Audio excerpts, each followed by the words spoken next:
नमस्कार, मी ईशा जगताप. यशोगाथामध्ये आपलं स्वागत आहे.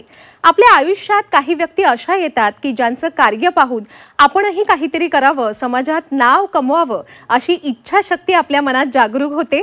खरं तर या विशेष कार्यक्रमातून आपण अशाच काही प्रेरणादायी व्यक्तींशी संवाद साधणार आहोत आणि त्यांचा प्रेरणादायी असा प्रवास जाणून घेणार आहोत. आज आपल्या बरोबर आहेत मुलगी, बहीण, पत्नी, वहिनी, जाऊबाई, नणंद, आई, सासूबाई, आजी अशा विविध कौटुंबिक सर्व जबाबदाऱ्या अगदी हसत खेळत पार पाडत असतानाच सामाजिक आणि राजकीय पदाची जबाबदारी सुद्धा तितक्याच तत्परतेने पार पाडणाऱ्या सौ मनीषा अरविंद वाळेकर. नमस्कार मॅडम, कार्यक्रमात आपलं स्वागत आहे. नमस्कार. मनीषा मॅडम, वयाच्या 18व्या वर्षी तुम्ही मुंबई जवळच्या अंबरनाथ शहरात आलात आणि त्यानंतर नगरसेविका, नगराध्यक्ष झालात. हा प्रवास कसा झाला?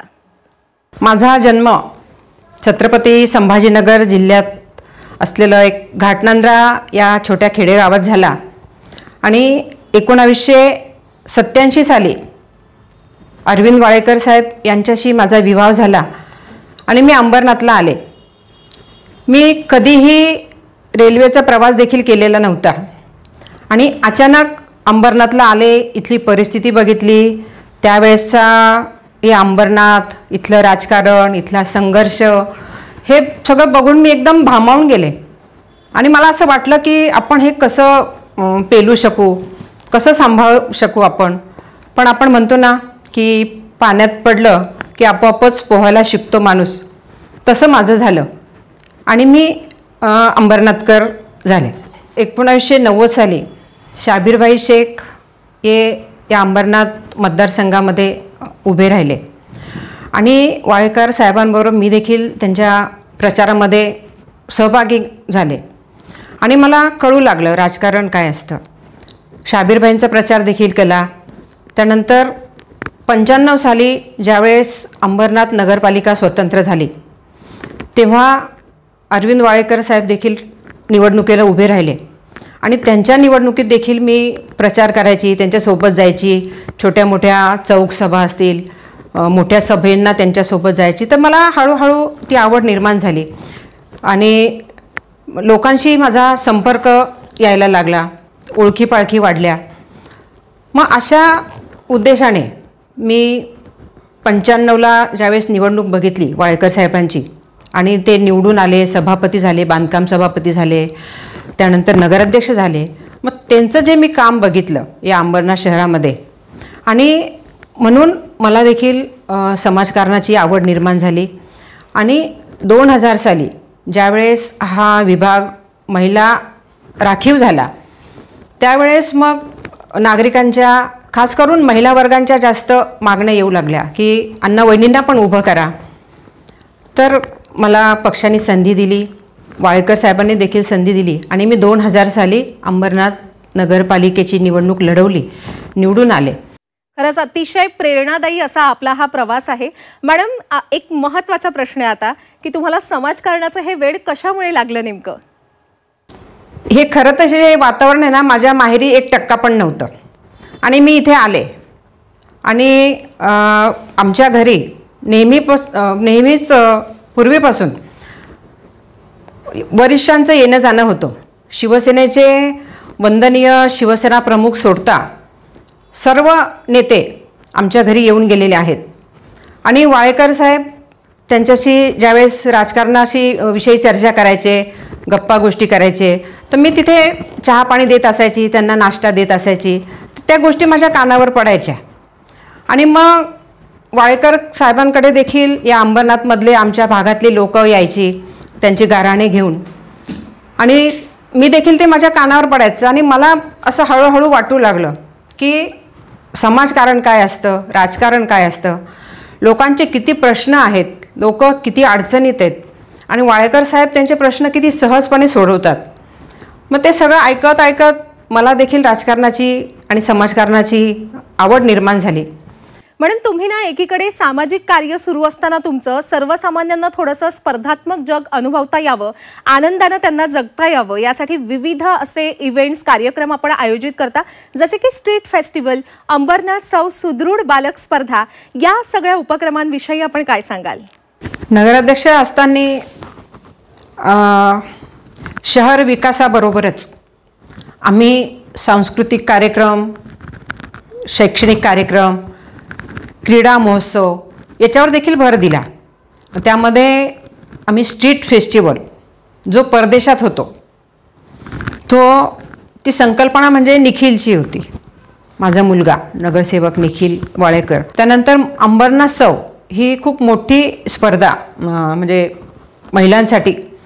एकाच कार्यक्रमामध्ये जवळजवळ 5,000 ते 7,000 महिला त्या कार्यक्रमाला उपस्थित होत्या आणि बऱ्याच महिलांनी त्यात सहभाग घेतला.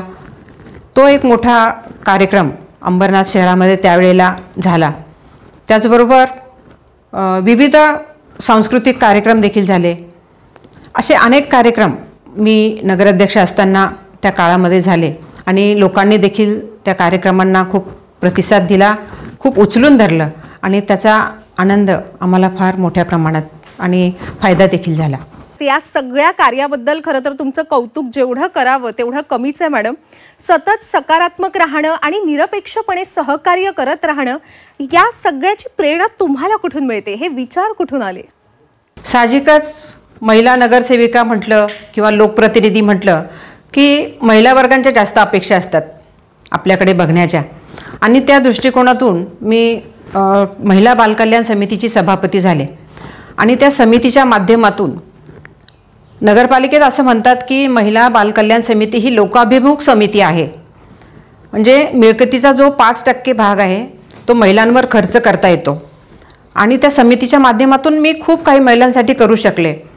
उदाहरणार्थ छाया हॉस्पिटलमध्ये गर्भवती महिलांना पोषण आहार देणे, प्रस्तुत महिलांना त्यांचे जे काही मेडिसिन असतात ते देणे, सुदृढ बालक स्पर्धा, त्याबरोबर महिलांना क्रीडा स्पर्धा, बचत गटाच्या माध्यमातून त्यांना व्यवसाय, त्यानंतर शासनाच्या काही योजना असतात मग त्यामध्ये टेलरिंग क्लास असेल, ब्युटी पार्लरचे क्लास असतील, कम्प्युटर क्लास असतील, हे क्लास आम्ही महिलांना दिले आणि महिलांचा जो बघण्याचा दृष्टिकोन होता किंवा त्यांचा विश्वास होता माझ्यावरचा तो दिवसेंदिवस वाढू लागला आणि असे मोठे मोठे कार्यक्रम आम्ही सभापती असताना मी त्या काळात करू शकले.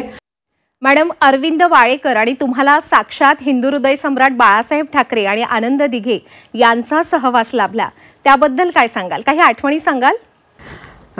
2000 ते 2003 पर्यंत स्वर्गीय धर्मवीर आनंद दिघे साहेब होते आणि दिघे साहेबांचं आम्हाला खूप मार्गदर्शन मिळायचं नेहमी आणि आम्ही अनेकदा टेंभी नाक्यावर गेलो. त्यांच्याकडे जी लोकांची गर्दी असायची, दिघे साहेब नगरसेवक नव्हते, सभापती नव्हते, तरी देखील ते लोकांची कामं कशी करतात, लोक किती वेळ त्यांच्यासाठी थांबून राहतात हे मी खूप जवळून पाहिलं. 5 साली मला मातोश्रीवर जाण्याची संधी वाळेकर साहेबांबरोबर मी ज्यावेळेस मातोश्रीवर गेले आणि आम्ही तिथे बसलो होतो सगळेजण निवडून आलेले नगरसेवक, त्यात गुलाबराव करंजुले नगराध्यक्ष झालेले होते आणि त्यांना भेटायला घेऊन जायचं होतं वंदनीय शिवसेना प्रमुखांना आणि त्यात मी देखील वाळेकर साहेबांसोबत गेले आणि खरंच माझ्या आठवणीतला तो इतका आनंदाचा क्षण आहे की त्यावेळेस मला शिवसेना प्रमुखांनी विचारलं की ह्यावेळेस तुमच्या पतींनी तुम्हाला उभं नाही केलं का, तुम्हाला निवडून नाही आणलं का? तो एक माझ्या आठवणीतला खूप चांगला क्षण आहे. मी सुरुवातीलाच जेव्हा तुमची माहिती आपल्या प्रेक्षकांना दिली, आपली ओळख करून दिली, खरं तर त्यानुसार लक्षात आलं की समाजभान जपत असताना आपण कौटुंबिक जबाबदारी सुद्धा तेवढ्याच अगदी तत्परतेने पूर्ण करत आहात. अर्थात या सगळ्या प्रवासात अनेक संकट आली असतील, पण त्यांना तुम्ही तेवढ्याच खंबीरपणे सामोऱ्या गेल्या असाल. ही सगळी आव्हानं आपण कशी पेललीत? खरं राजकारणात ज्यावेळेस महिला पडते तिला खूप अडचणी येतात, कारण घर आणि राजकारण सांभाळून फार म्हणजे तारेवरची कसरत असते महिलांसाठी.